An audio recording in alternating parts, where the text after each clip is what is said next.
Asheville is a wealth of Black and brown history untold, a drop of blue in a sea of red, a refuge for artists, small businesses, and the outdoors. But there's complex conversations here. Once a bustling uptown, the block's adamant Asheville residents are spearheading its regeneration. Because if nothing else is true about communities of color here, they're gonna get the resources they need, even if they have to become those resources themselves. Welcome to Asheville.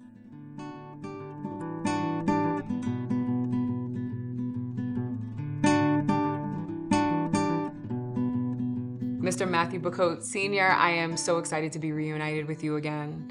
And I really want to start at the top because you're such a wealth of knowledge and history here in Asheville. Mr. Bacote, let's talk about Aphram Inc. and the work that you did there. Aphram Incorporated from 1969 to 1973 was the only manufacturing company of its kind in America owned by Black people. Wow. Started here in the River Arts District as we know it today. Aphram Incorporated became so well known until its management was sought across the country to work with other Black business people.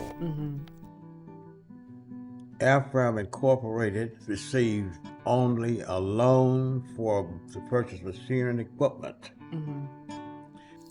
The products that were made were called medical devices, which means that the FDA inspected the facility. Okay. Many of the mostly Black employees from the beginning bought their first home, their first vehicle working for Aphram Incorporated. Wow. So it was a funnel to the Black middle class, you would say here? Well, maybe not the Black middle class, but it was a better class. Okay. Okay. Fair enough. Because these were everyday people who learned to sew goods. They became proficient at it, Right. where they can make better than the minimum wage. Right. Okay. My focus is always about the BIPOC, Black, Indigenous people of color in the communities that I go to. And so putting this roundtable together was really important because y'all are the movers and shakers in silos, but also together in different aspects of the community. And so what I want to do first off is kind of just lay the foundation for your roles and like the positions that you play. So Louis, I'm going to start with you. All right.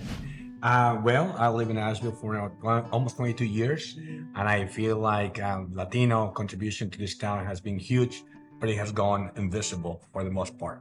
So I wanted to change that. Where's like the Latino community? Where would you say? Is it a neighborhood or is it spread out everywhere? I can probably name 3 to 4 businesses that are what I believe started this town to become a culinary mecca, and they were made by Latinos. Yeah. So I really feel like we're everywhere, and we do all kinds of different things, from doing making great food to being artists and to do just about anything. The Wine Cultural Center is 129 years old. It's one of the oldest African American cultural centers in the nation. Still standing and active. So we're really excited about that. A lot of our programs that people come to us for is like, of course, our annual event, which is the Goombay Festival, coming in September. Nice. But also we do workforce development, business incubation. We have a partners and equity program. So we don't allow organizations to say they're in partnership with the YMI unless they've been through that program of accountability and transparency to equity, and being a part of that program to learn, like, we want to make sure that every environment, anybody that's saying that's a partner of the YMI is actually welcoming to Black people and doing good things for Black people, not causing any further harm. I like the term visible. Yeah. I think that's the biggest issue that we are struggling with here in this area is how do we be visible with lack of resources and access to the opportunities that could really heighten that. That's important. Yeah. And you're also, Bruce, you're creating these avenues with the Black Wall Street, Grind Coffee, like talk about it. Yeah, it's a braided effort for sure. So Most definitely. My work started in nonprofit when I really I come from like marketing and creation, but when I stepped into nonprofit, I needed something more meaningful. So that's when Grind Coffee Shop came on the scene. That's actually started with two other brothers, and they brought me in as a marketer. Like, hey, Bruce, we need your marketing behind this. Yeah. Then I became one of the co-owners for Grind Coffee Shop, and that's with Jay and Gene. And then we moved forward with the Black Wall Street movement got birthed out of Grind Coffee as we started to see the need. So I'm the executive director for Black Wall Street and one of the founding board members. We've been constructing that, and then also one of the co-owners for Grind. As we talk about the children and the next generation and a lot of the boards that you're working with, what is your wish for the future of the city? First, I want to, otherwise, make home conducive for good living, good programming. Yeah.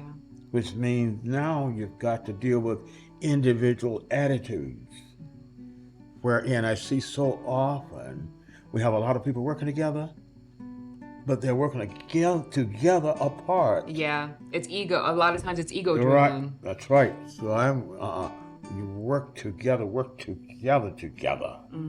apart. Okay, so I am here in Noir Collective, right in Asheville on the block, with Alexandria Moncu Ravenel. So who is Alexandria, in your own words?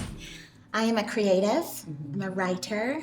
I am a serial entrepreneur. Okay, I understand. What was the impetus behind Noir Collective? So my youngest child, Ajax Ravenel, wanted to open a retail shop in the middle of a pandemic. Oh, okay, that'll work. I thought, no, let's not do that. But we recognized the need to have some income for some of our friends who are artists and entrepreneurs who usually do festivals and other outdoor events that was not happening during the pandemic. And so we thought, what about a retail shop? But we're here to kind of honor the history of the block. And so we wanted to focus on Black entrepreneur. I love that you kind of bring the community together.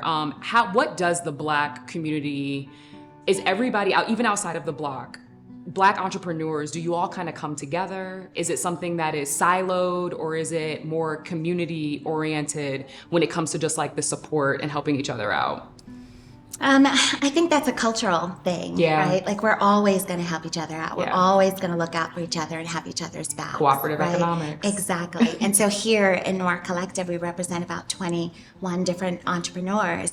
They're also in other places in Asheville, like Black Wall Street. We show up for festivals together, like Women to the Front that just happened. Right. And we just show up. The communities of color, right? You all kind of represent different subsections.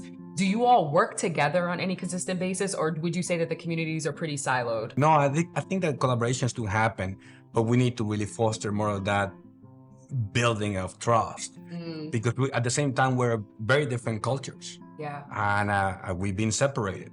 So I feel like we have to somehow figure out how we can make the best out of our common ground. And there are a lot of nonprofits, a lot of work that's happening here, but that coordinated effort is one of the things that I would say that we can do a lot of improvement in, because a lot of us, things kind of cross over, you know what I mean?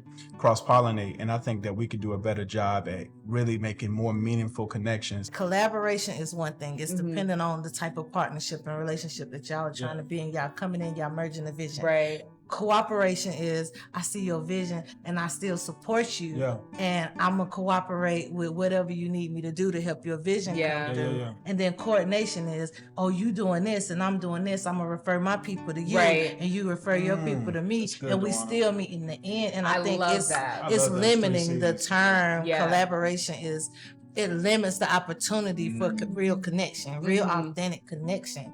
One of the bigger problems we've had down past 241 years is that we've been afraid to be uncomfortable. And when you're afraid to be uncomfortable, you're not going to attack the root issue. Right. And you're going to continue to just perpetrate and never infiltrate in a sense wherein you can get people to understand and come together for real. Right. Racism, bigotry, call it what it actually is. Equity lens. Here you are, the same 6 major problems that we've had, the Negro in particular in America, that we had many years ago, we still have today, talking about it, dealing with the hard facts, dealing with the truth, getting uncomfortable so it can get to you. Right. And now you're willing to you're not going to be uncomfortable long because you're going to try to do something about it, right? Right. Okay, so that's the most important thing. Yeah, the real work that we have to do is visceral. It's gut wrenching, and that doesn't feel good to people because it brings up a level of confrontation. Sometimes even a level of uncomfortability that more people are used to. They want to manage the mess versus cure it. You know what I mean? And what's really been happening. Because when I think about community engagement and really changing the narrative, you got to do some work to where you washing the feet of people's problems, and people don't want to do that work. What is the significance for folks who don't know about the Rabbit Motel? So Rabbit Motel opened in 1947, which was during the segregation era. So by law, all black travelers had to stay here. Rabbits was part of a greater and wider community of incredible black prosperity. These boulevards and these avenues were all black-owned businesses: drive-ins, ballrooms, funeral homes. There was, of course, Stevens Lee High School up there, which was one of the most renowned, high schools, let alone black-owned high school in Western North Carolina. That had college professors, tenured there.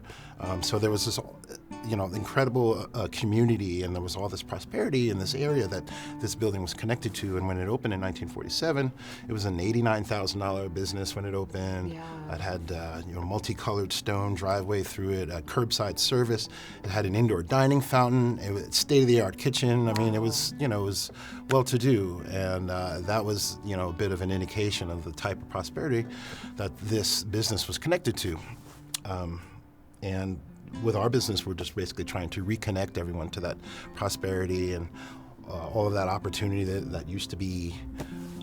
And that's just part of the story. Yeah. I mean, we can talk more Do about people in this neighborhood, and even the people that, are customers of, come here and, practice in the space and utilize sound space, do they know about the history? Like, is the history well known?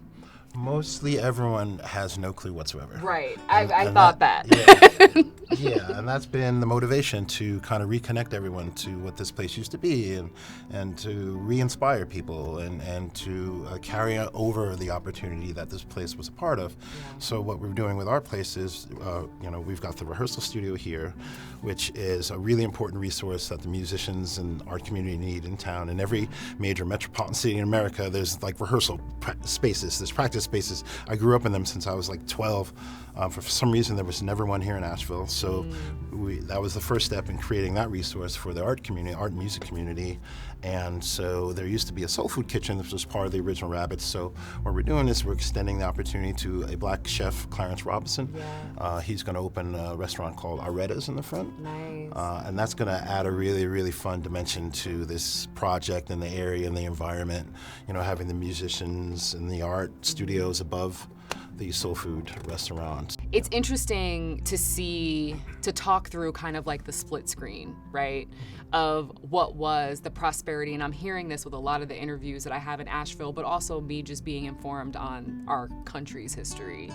These affluent, bustling, self-sufficient, in a lot of ways, black neighborhoods, there being a moment in time where a shift happens, be it slow or fast, and us losing our properties, our businesses, all of those things. And so that's why I think it's so significant, and there's something really powerful to you being able to come into a place like Rabbit Motel and turn it into something like Sound Space and be able to be a black man in ownership right here. And because I don't know how prevalent that is in Asheville. Do you see a lot of people of color, black people owning here in Asheville, or no? Not in the brick and mortar, right. realm. There's lots of black businesses who are kind of doing their own things, either in their house or inside of other person's spaces and stuff like that. Right. But no, I do feel blessed to be maybe one of the few Black persons in town attempting to do what we're doing with, our property and the space and all that's involved with that. Yeah, I'm just really proud of you being able to kind of like take this back as a Black man and making sure that this like stays in our hands, and also to bridge it with something that you love so much with music, and which you've, a genre and an area that you've worked in for so long. And so I just think what you're doing is really, really cool, and I appreciate your time. What are some of the resources that you think the Latino community here in Asheville could utilize and really grow from if they were given the opportunity? Information. Completely. This is why I'm so proud that my platform is the first bilingual platform creating the content that I'm creating. Wow. The funny thing is that there's 51 million Latinos in the United States. Of all those, a bunch of us are bilingual, and some of us are not. However, both of us navigate the world in English. However, if you were to give us a little indication that you see us and make a little bit of information available, even if it's in English, we will look for it. Right. And we will get there. That's true. Yeah. So I think information is key. And that's also why I create media. Yeah. Because what he said is true. Media and marketing are very powerful. It's about putting a narrative out there. And there's going to be an audience that is going to resonate or not with it. But you're going to catch their attention. Mr. Bacote, thank you so much for your time, for your insight, for your history, for your candor here and speaking with me today. You are such a beacon and such a personal inspiration, a business inspiration, but just a human. Not every day do you come across good people, right? And I just think that you're a good person. So thank you for that. Thank you very much.